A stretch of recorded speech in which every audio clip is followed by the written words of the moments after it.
अप्सरा जैसन लाग समोला तोर माया में डूब गे रे। चांदनी रात मां संग चलबो हम, माया के बातला गुनगुनाबो हम। तोर हाथ पकड़ के सपना सजाबो, जन्म जन्म तक संग निभाबो। अप्सरा अप्सरा तै मोर जिंदगी के उजियारा। अप्सरा अप्सरा तोर बिना लागे सुना संसार रे।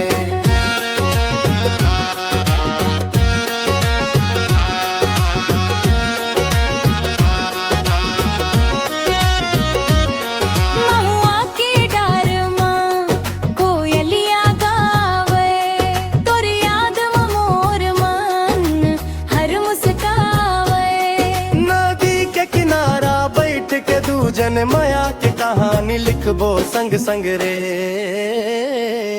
चांदनी रात मां संग चलबो हम, माया के बातला गुनगुनाबो हम।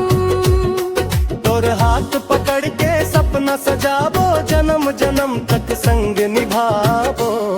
अप्सरा अप्सरा तै मोर जिंदगी के उजियारा। अप्सरा अप्सरा तोर बिना लागे सुना संसार रे।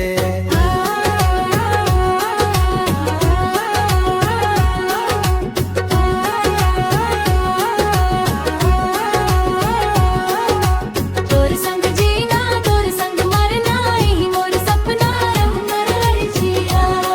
अप्सरा अप्सरा तै मोर दिल के रानी रे।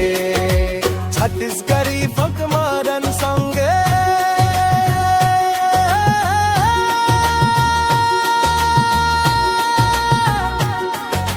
छत्तीसगढ़ी फक मारन संग, छत्तीसगढ़ी फक मारन संग। अप्सरा अप्सरा तै मोर जिंदगी के उजियारा। अप्सरा अप्सरा तोर बिना लागे सुना संसार रे। अप्सरा अप्सरा तै मोर जिंदगी के उजियारा। अप्सरा अप्सरा तोर बिना लागे सुना संसार।